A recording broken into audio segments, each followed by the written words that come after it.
Hi everyone. So today our video would be we'll be showing how to propagate this Sansevieria golden flame. So there are three plants here.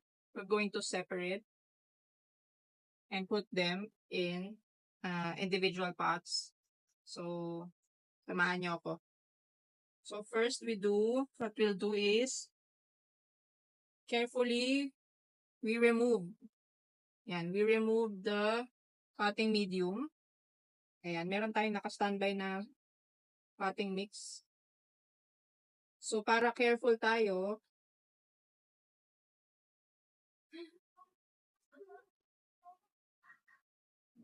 dito ko na lang ilalagay.